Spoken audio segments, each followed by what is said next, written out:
picture this breath here. Rivers still flow slowly when that land is low. My mind is sung, but I'm too hot to shed a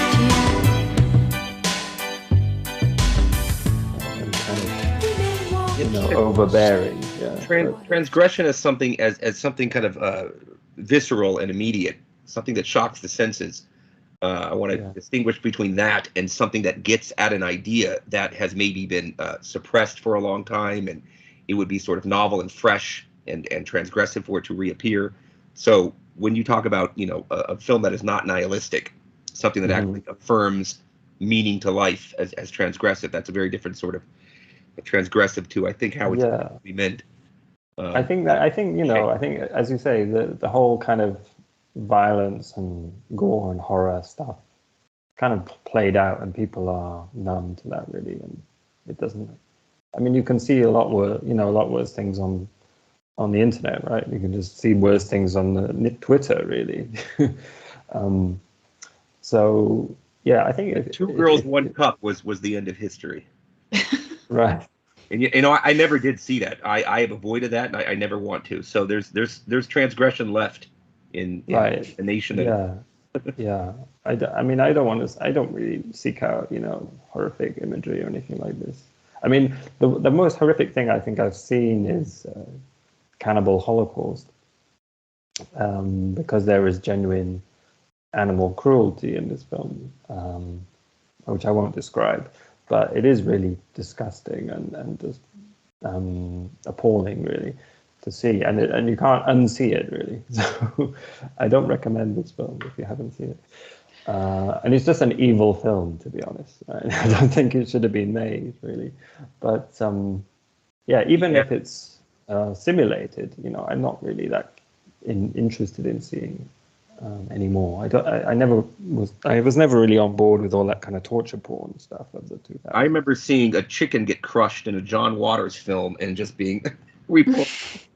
I don't know what it was, but and this was real. This is a real. It looked pretty real. Yeah. I wouldn't be surprised. Yeah, if it was real.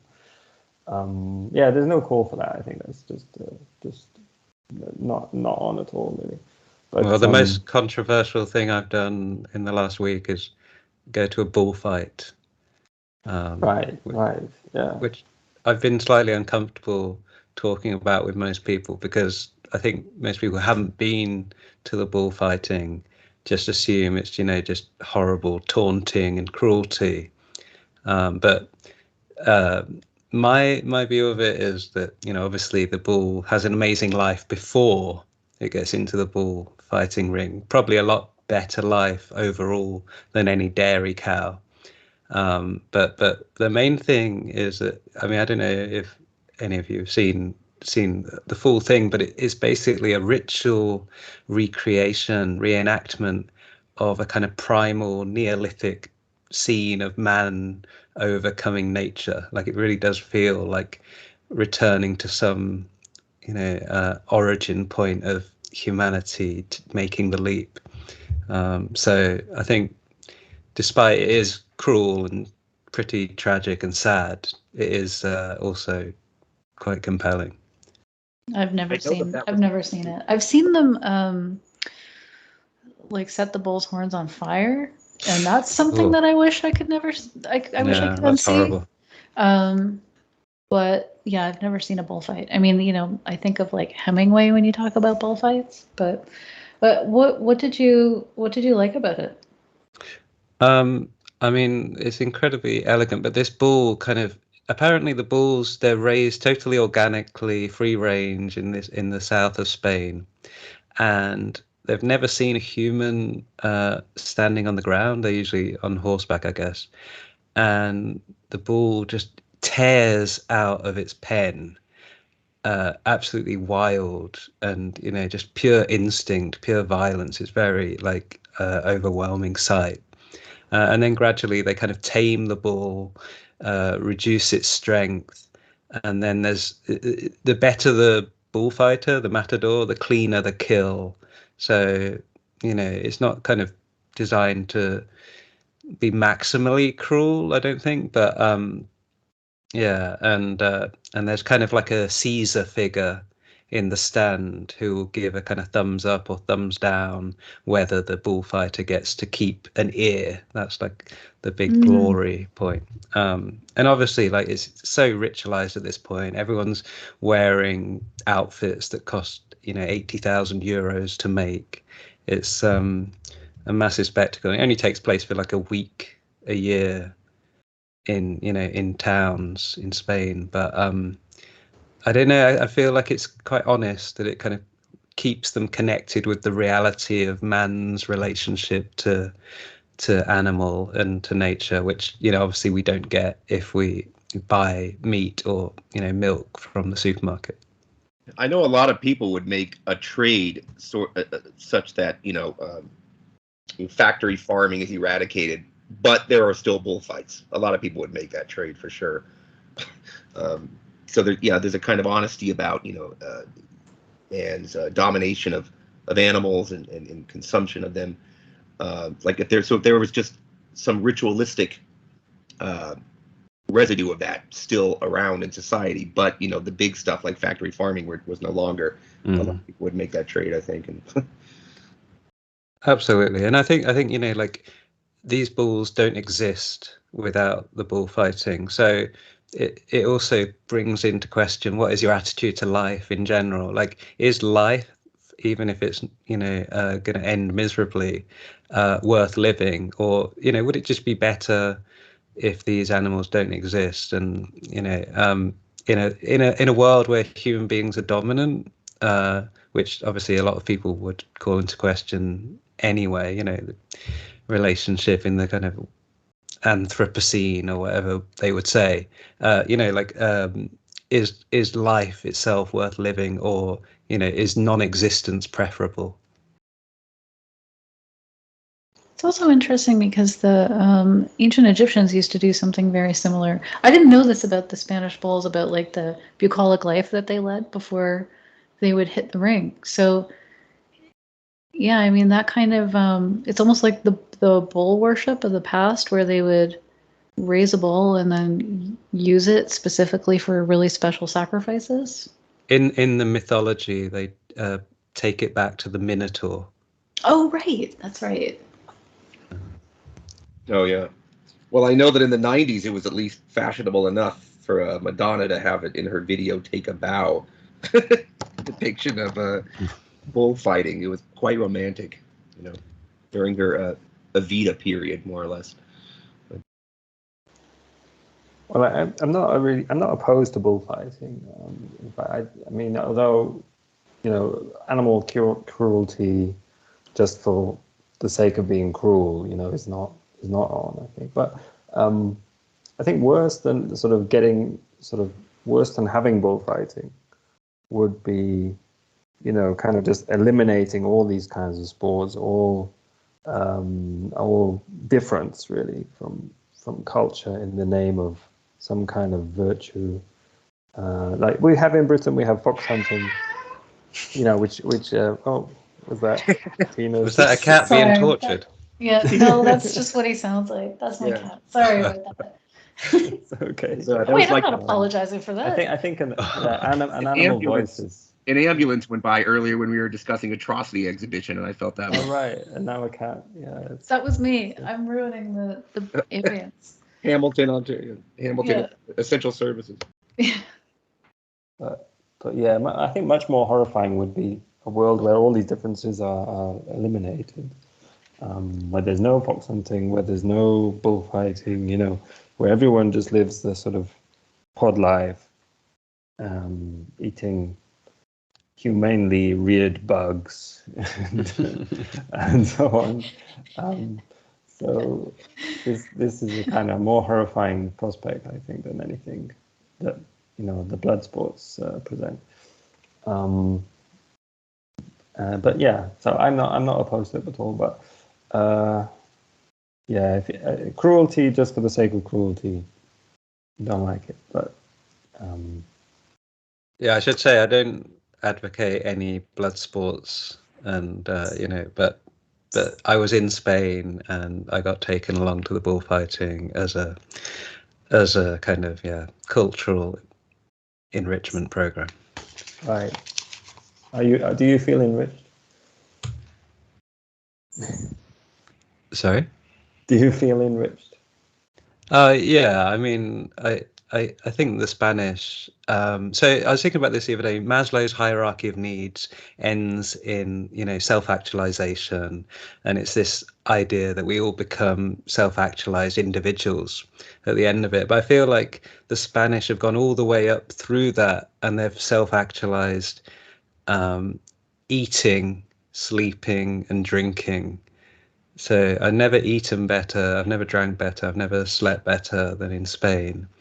And I don't know, I mean, maybe Spanish culture can survive perfectly well without bullfighting, and the stadium, or whatever you call it, the arena was half full. So I think it is on its way out, and in 20 years' time, it probably won't exist. There was one activist who kind of ran onto the field and protested against it. But I don't know if you need some kind of acknowledgement of reality, in the form of our relationship to nature.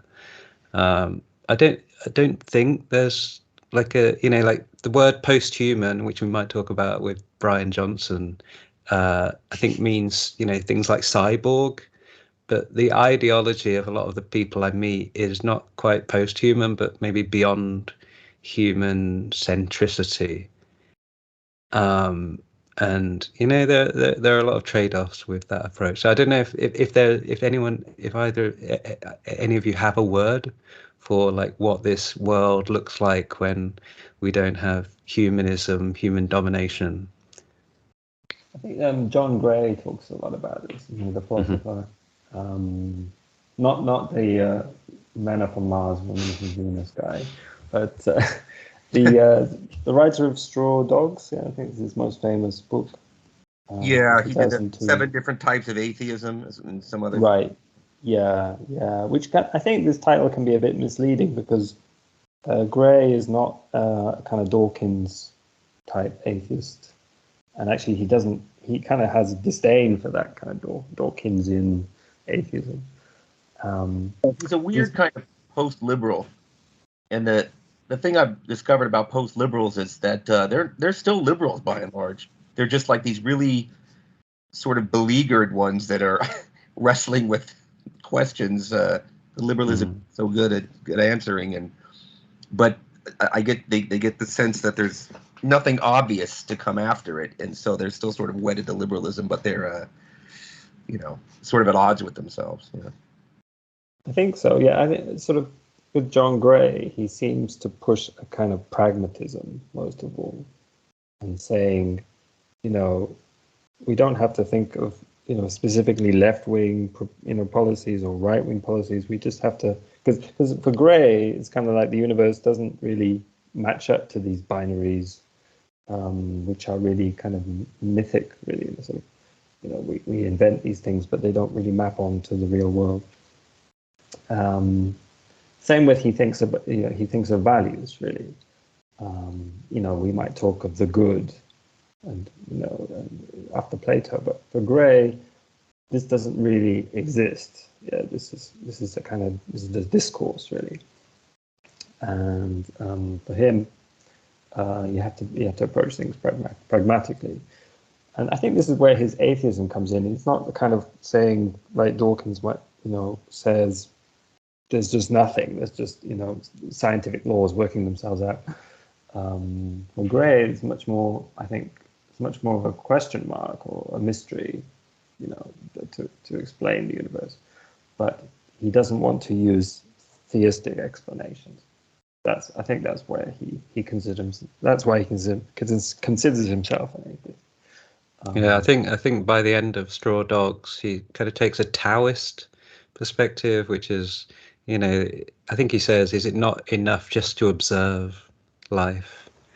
Right. But I guess my problem with that approach is that, these passive observers, like get trampled over by the really active people, you know, the activists, and yeah, I'm curious, like, to what extent people feel like you've got to be active, you've got to stake a claim and have a strong opinion rather than just, you know, see everything as a set of trade-offs.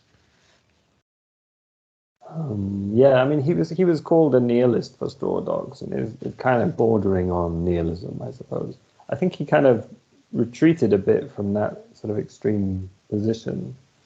It was very kind of Schopenhauerian book, really.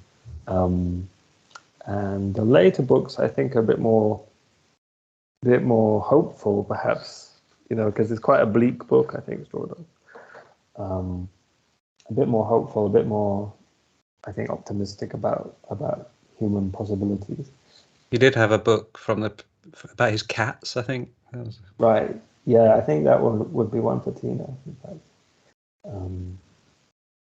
I was actually just going to say that because someone sent that to me on Twitter when they announced like that the book was coming out, and I thought, yeah, that would be the perfect introduction to this guy. I think, yeah, I like that. You know, I was surprised to see he was coming out with that because he always seemed to me such a, you know, kind of self-consciously serious writer, you know, dealing with these huge themes, and kind of dark writer, really. He was a friend of Ballard's. In fact, they got on very well. There's a very good interview that Gray did with Ballard about 2000, I think. And there's a lot of overlap, I think, between their viewpoints.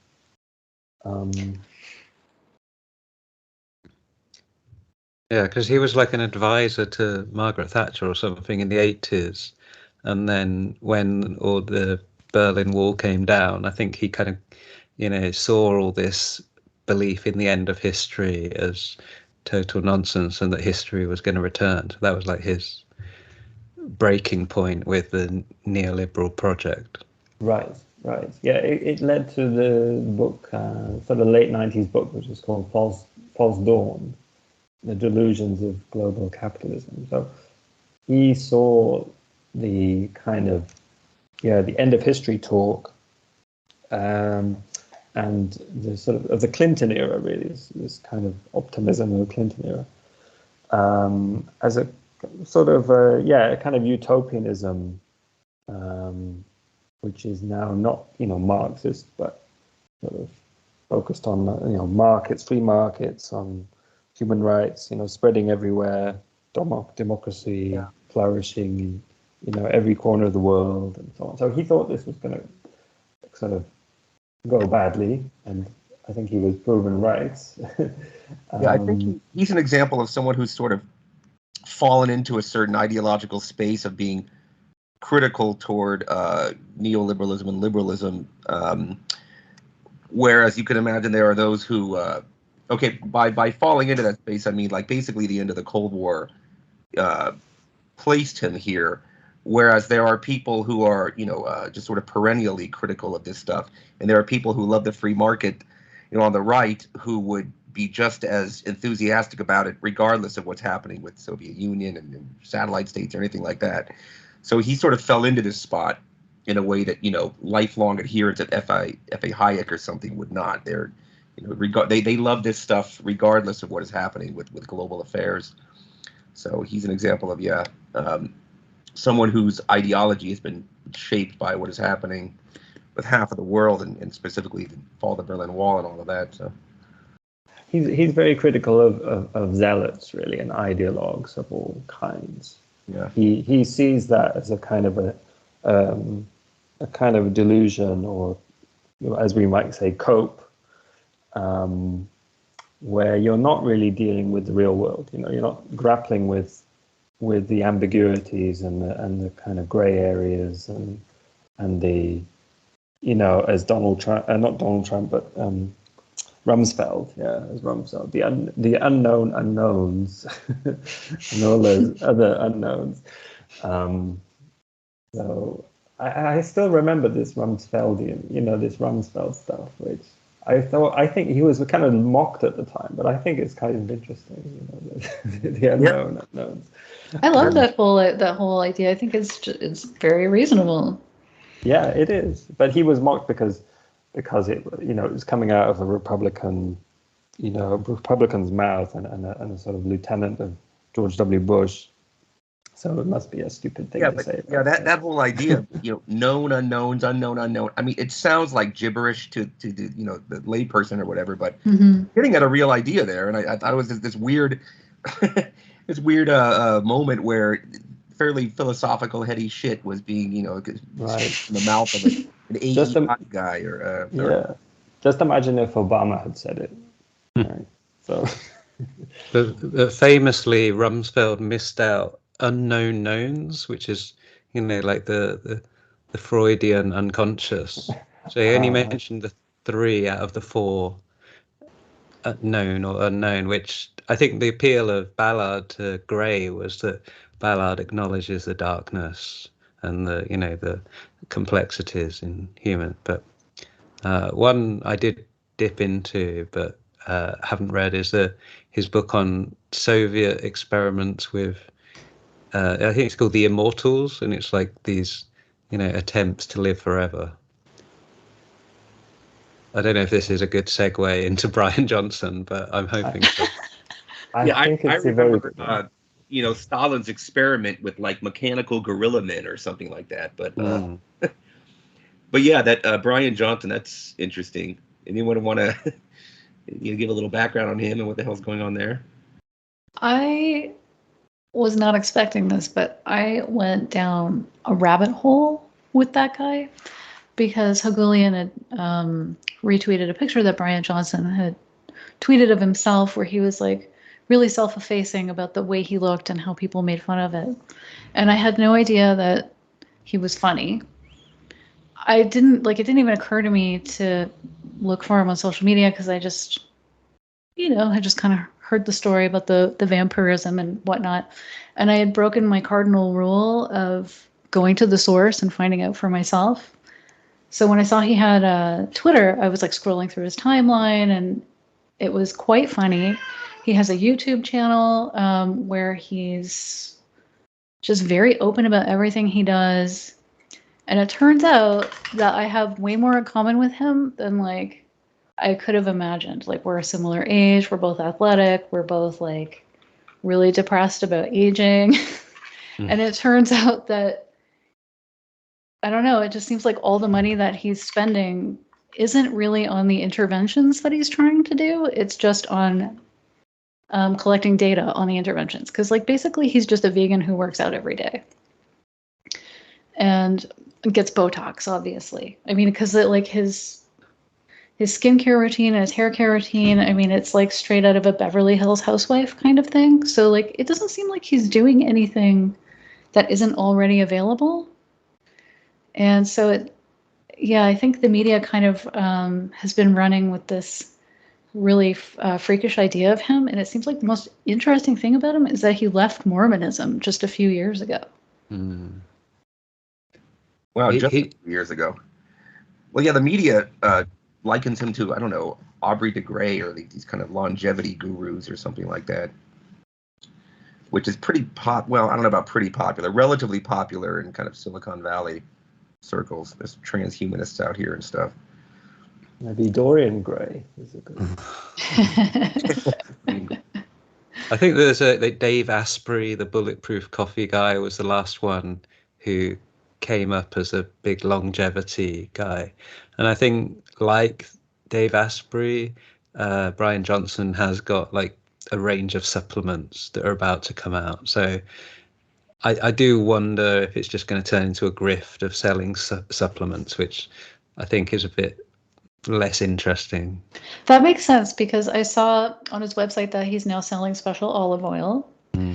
And it's like, okay, who's going to buy like 2 bottles of olive oil for $100? Like, that's crazy. But, but it might shave like 6 months off of your death expectancy. And his other business idea is like human computer interface, I think. So he has invested in a company that can put you into a scanner. You can look at a picture of a giraffe and the computer doesn't know what you're looking at, but it just scans your brain waves and can recreate a picture of a giraffe. So there's, I guess, a kind of Ray Kurzweil style uploading of consciousness potentially on the horizon as well. So we have to stop him. Well, would you rather live to 105 or only 75 but look 45 right up until the end? Look and feel. I think I'd go for the latter. Yeah. I don't know. I mean, like, one of my toes is like not working properly, and one of my pinky fingers was numb when I woke up this morning. I'm only in my 40s, so if I can't imagine what's being 105 would be like, what that version would be like. I mean, you can't even get out of bed. Yeah, I mean, I'm staying with my parents right now, and they, I mean, I'm seeing up close my dad. Getting day by day, he's starting to kind of come apart. But it's interesting. He still does some work from home stuff on a computer, and that's like the last place where he's able to sort of maintain his intellectual integrity, I guess, or cognitive ability. That's a better way to put it. So it's like, the universe has allowed him to be 55, but only when he's working, only in that capacity. In every other way, in his personal life, physically, he's, kind of aging quickly. I'm a big fan of these blue zone countries, in Okinawa, Japan, and places in Italy and Greece where people live to be 100 odd, and they're people that don't eat too much. They eat very fresh food, and they work right up to until they die. But it's curious that all of these places are places that have really bad record systems, and they haven't really got the birth certificate, so there is a potential that people are just claiming retirement benefit a few years earlier and just, oh yeah, I'm much older than I look. I mean, my dad is 82, but I'm just amazed really by my dad, because he doesn't seem 82 at all. He just came to visit me with my mum a few weeks ago. For the first time since the pandemic, really. And it's just amazing. Yeah, he's 82, but he seems like unchanged from when he was about, I don't know, 69, 68. Yeah, it doesn't seem to have aged really to me. And he's been retired almost 20 years. I think the retirement just did him a lot of good, really. I think being retired is the best thing for your longevity, I think. At least in Britain, maybe, because he always used to complain about his job, but never changed it. Of course, he did it. It's the same firm he worked in all his life. Of course, different positions, but the same firm. Yeah, I'm jealous of Europe and, as far as I know, Canada and pretty much everywhere else. But the European or Canadian or Australian or New Zealand version of my parents, they'd have it better. I'm certain of it. I mean, my mom is in her mid-70s, and she works at Home Depot. She works at a hardware store. I don't think that the European version of her would have to do that. And so I kind of see the low-key, not always low-key, but the low-key cruelty of the American system. Yeah, that would be really hard. I mean, if your mom's in her 70s and she's working at home, that's unfathomable to me. Is she doing it for because she doesn't enjoy retirement, or is it like you need the money? I mean, you need the money. Oh, okay, yeah. Mean, you could quibble. I don't know everyone's business to such even my own parents to such a degree that I can say for sure that we wouldn't be able to pay rent or something without it. We live in a mobile home park for people over 55 here. And so I don't know if they could really get by without it. Probably, but the point is she feels it necessary, or we feel it necessary. My parents feel it necessary for her to do that. And so that's a clue to me that it does represent a need, having to work not full time, but at 20 hours a week, at Home Depot. She does it just fine. She doesn't seem to be in pain or anything, but it's kind of amazing. She's a cashier on her feet at that age. And I like I said, I don't think the Canadian version of my parents would need to do that, but no, who knows? No, and I mean, okay, I don't want to bring everybody down, but my mom just died in June, and like, heart problems. But I mean, she was retired for at least 15 years, maybe more than that. Well, that's not bad, is it? No, it's pretty good actually. And yeah, what about Social Security in the States? Like, what is that like? Like, does it pay a living, I'm not wage, but like, is it enough to live on? Yeah. Like, do you have to work a certain amount and like to contribute to it to get it back?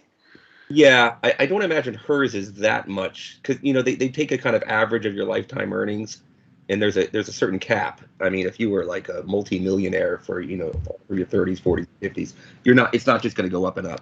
There's a certain cap there. But yeah, my dad gets more because he was a higher earner through the primary working years. But she was kind of an administrative assistant in healthcare off and on while I was growing up. So I don't know, between the two of them, yeah, they have Social Security, but my dad feels bad that he wasn't successful enough in his mind to prevent her from having to do this. And it just gets into the kind of this psychology of work-life balance that's just so perniciously American, and I can just see it. So. Mm-hmm. Sorry, go on.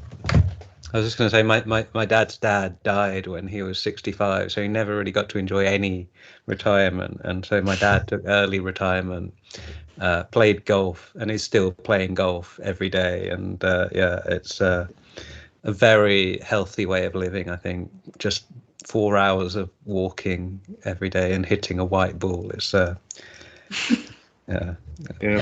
My aspiration. But. Yeah, that's like my uncle is like that too. He's in his 70s and he's like that. And because pot is legal in Canada, like my aunt and uncle, they're like maybe 70, 72, and they just are microdosing like all the time. And it's like everybody I know in my neighborhood who's a senior is microdosing. Wow. Yeah.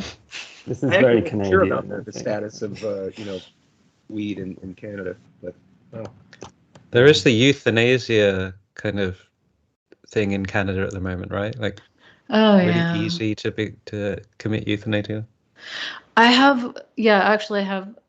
I mean, I could say something very dark about that, which is when my mom was in the hospital and dying, it was kidney failure she was going through, which is not a great way to go. And it was on a Sunday morning that it started. And the doctor that was treating her had formerly worked in approving people for their assisted suicide applications. And my mom was very much into that. She really wanted that, and they didn't approve it in time. And they couldn't approve it on a Sunday because the office is closed. So the suicide office is closed on the weekend if you're dying. But if you want to get it because you're depressed, you can get approved the same day somehow. I don't know how any of that works, but I mean, it's kind of like a perfect mashup of, political policy where they're trying to do good, trying to be do-gooders, and it's being administered by buffoons, It's just kind of like a bureaucratic inertia things, and Kafka meets some kind of euthanasia harm reduction mindset. Yeah, because it's not like people here are hearing these stories and they're really into it. Like it's horrifying everybody when they hear about someone who needs a chairlift in their home because they can't walk, and so the person who is in charge of approving stairlifts suggests that they maybe might want to consider suicide instead. So it's like, I don't know, the whole thing is just really crazy. Yeah, there's a lot of American conservatives who think Canada's policy there is just perfectly representative of a kind of nihilistic pro-death culture in the West. I'm a little, I guess I'm enough of a kind of normal left liberal in this sense to not totally discount the idea of euthanasia policies. But interestingly, there's a controversial right-wing figure in America, Richard Hanania, who is pro-euthanasia, and unfortunately, him being pro-Canadian policy here makes me think worse of it, because he has a kind of materialist, kind of Darwinian. There are too many superfluous people around. We don't really need them. I know that's where he's coming from. So that actually makes me sort of discount the Canadian approach here. Yeah, I know. I think it's made a lot of people question it. And I remember when the legislation was passed, and I was really surprised because there was really no public talk about it. It just kind of came from out of nowhere. And I thought, okay, well, I guess there's a place for this, right, in healthcare. Nobody really wants to face a painful death, and it's good to have a choice. But I mean, like, the way it's been carried out now, as like, a way for disabled people to get out of not being able to afford rent, is like just the craziest application of this kind of policy. And I mean, I have to hand it to people who were really worried about it going this way. I thought there's no way it would ever come to that. And apparently now it has. Yeah, it's a strange form of austerity, actually, right? I mean, I think so. Yeah, I see it as a kind of excuse, really, to not do anything about these problems, or to kind of throw in the towel on these problems. Things like homelessness, or unaffordable life, treatment, medical treatment, especially for disabled people or mentally ill people, etc., etc. Yeah. So I think there's a kind of a sense that the system and the people running it really don't want to tackle those problems anymore. Yeah, they kind of want to present this, this compassionate facade, which is kind of wokeness, right? Really. Yeah. But they don't really have any clue how to deal with these things, and they also have a problem with money. Yeah, I think everywhere, in the West, all these institutions are increasingly strapped for cash, sort of public institutions. There's an interesting book I want to read, which was published, I think, in about 2011 or 12, called The Age of Austerity, which is, I think, by an American writer. And he predicted that, the future of politics was moving into a sort of era where really the struggle for resources between sort of, let's say in America, Democrats and Republicans, delivering those resources to their support base, essentially, that would come to dominate politics. And I think there's a lot in that kind of concept, really. If you look at the woke politics of the Democrats in America, where they're putting forward always the ethnic minorities, and they're trying to get all as much sort of special treatment for those people as possible. It is that kind of austerity politics, I think, underlying it. Where there's a kind of increasingly, so there's a smaller and smaller pie which is being struggled over, but the struggle is kind of masked. Really, it's sort of occluded by the rhetoric. Yeah. Well, what's odd about that is that the rise of you might have heard of modern monetary theory, which it's like the most anti-austerity thing ever. Like let's just keep printing money. Let's just do this. I mean, maybe America is in a certain privileged position where they can do that. Mm-hmm. So this is sort of coinciding with this kind of punitive, let's give resources to non-whites over whites, that kind of thing at the same time. Right. So I don't think, so you might come up with a kind of a materialist political economic reason for people moving into this kind of racially punitive, allocating to some and not others thing. Like it's all just a rationalization for not having a budget, not being able to serve everybody.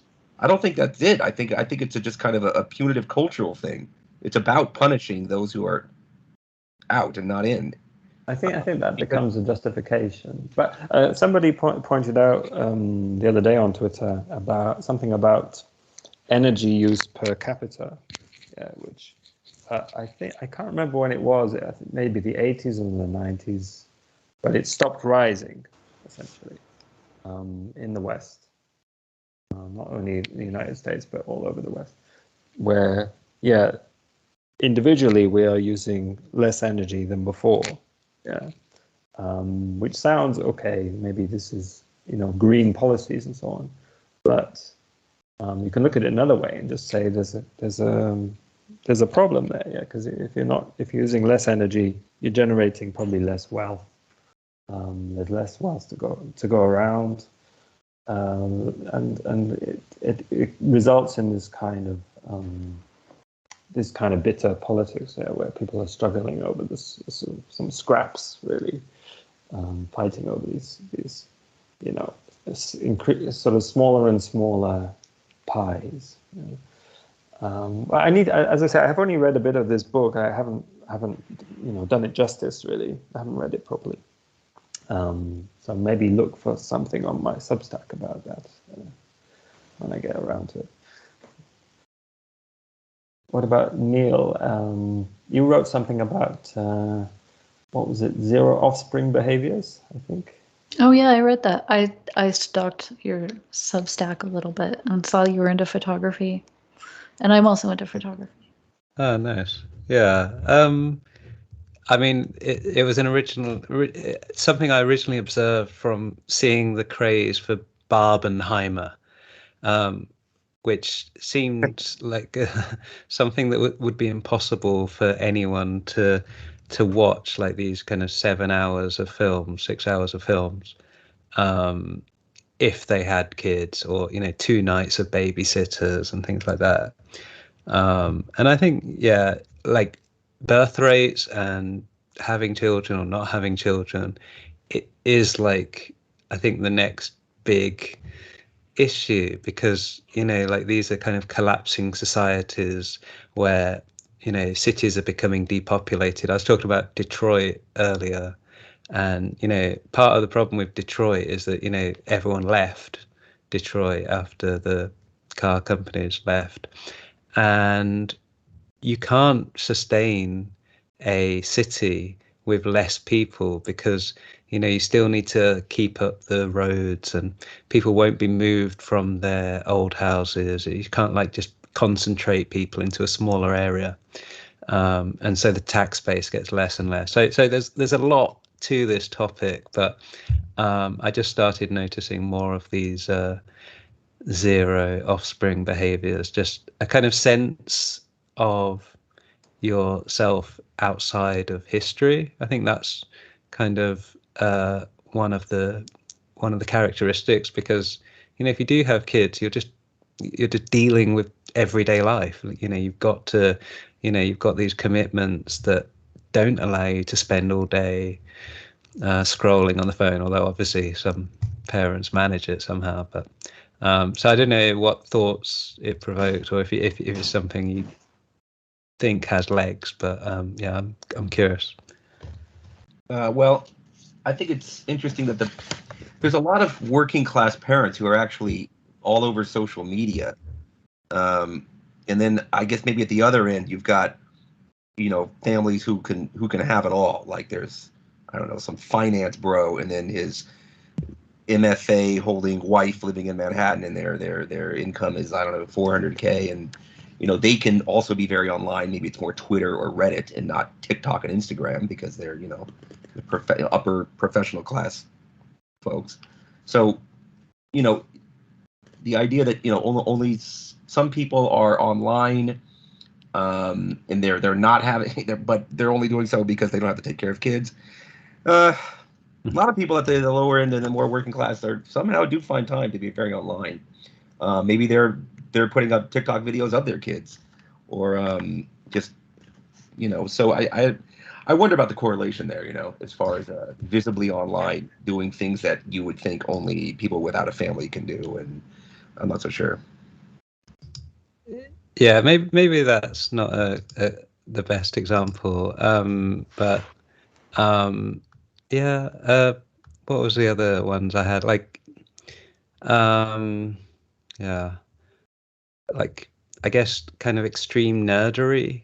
I don't know, like falling into this comic book guy kind of behaviors of obsessing over inconsequential things. And yeah, like the example I gave of living outside of history was these like effective altruist utilitarians who are kind of thinking 10,000 years ahead,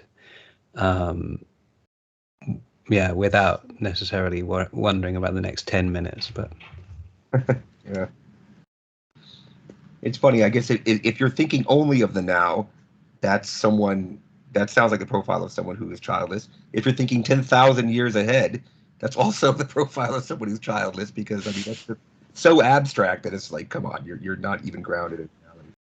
So either way, I mean, as a parent, I can certainly, see how it becomes difficult. I know how it becomes difficult to do certain things when you have, especially young children.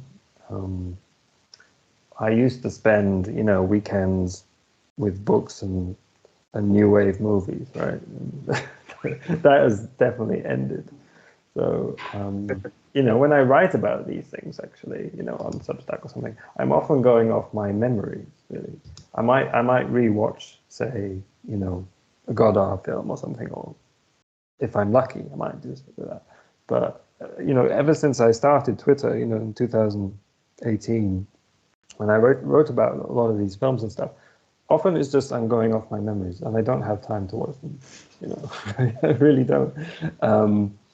And I'm just lucky that I managed to, read a lot and watch a lot in my single bachelor days, really.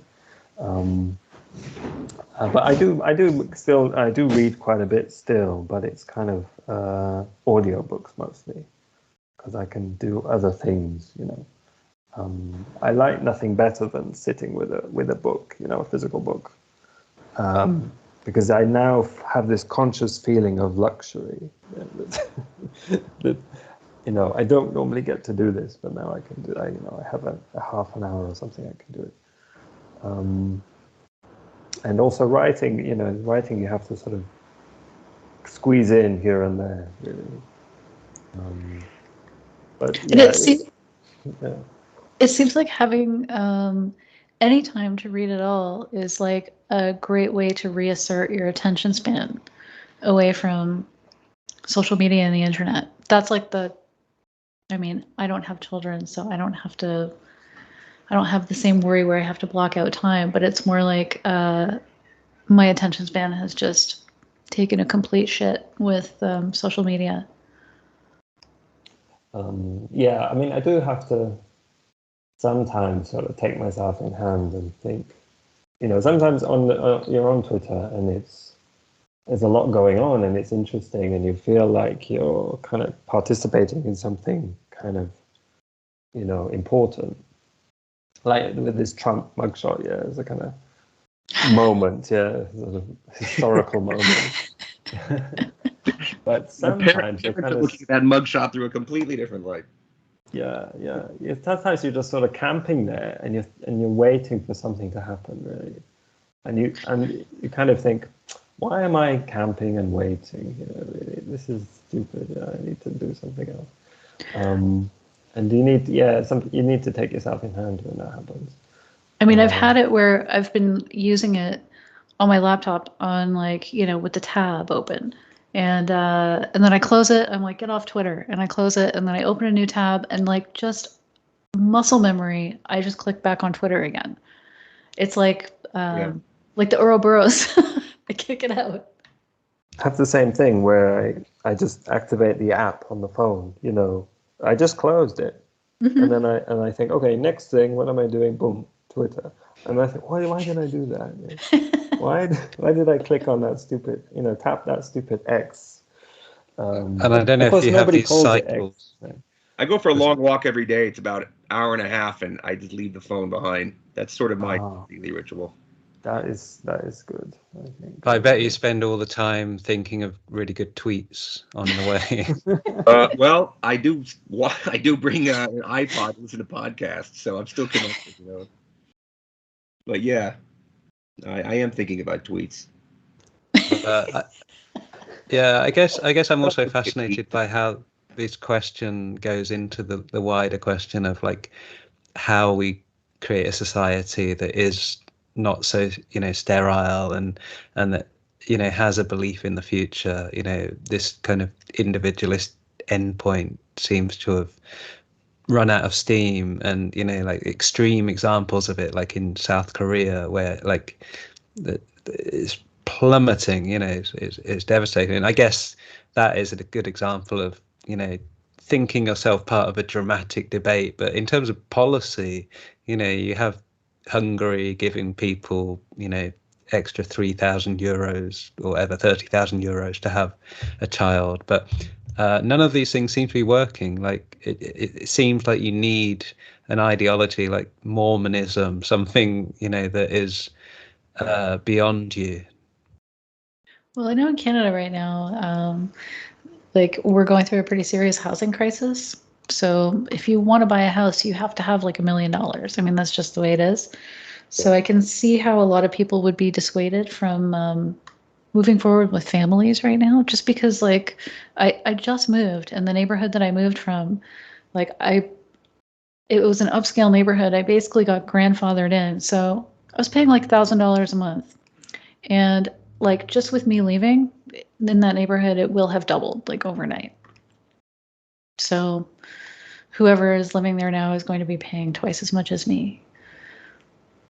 Yeah, there's a raging debate over whether it's primarily material concerns preventing people from having families, or just something in the cultural zeitgeist, or at this point more than a zeitgeist, just like the trajectory of the modern world that just makes them not want to do it, which is sort of equal parts cultural, political, economic, but you can't really pin it on consumer price index or something so easily. Yeah, there's a lot of things discouraging it, really. Yeah, it's you can see all kinds of reasons not to have children, and try and come up with the reasons to do it. It's not so easy. Well, you might need a blood boy. Right. Bryan Johnson's answer. Yeah. That's the best. That's the best answer. I think that's the winning answer. Yeah. This will become my reason. Yeah. That's gonna be Cronenberg's next film, Blood Boy. Yeah. Okay. Well, with that said, I guess we'll wrap it up. We've been talking for like an hour and a half and everything, so I know it's really late where Julian's at. So thanks, you guys. Nice one. Thanks for inviting me. Thanks, y'all. Thanks a lot. Yeah. My pleasure. Thank you. Toodles.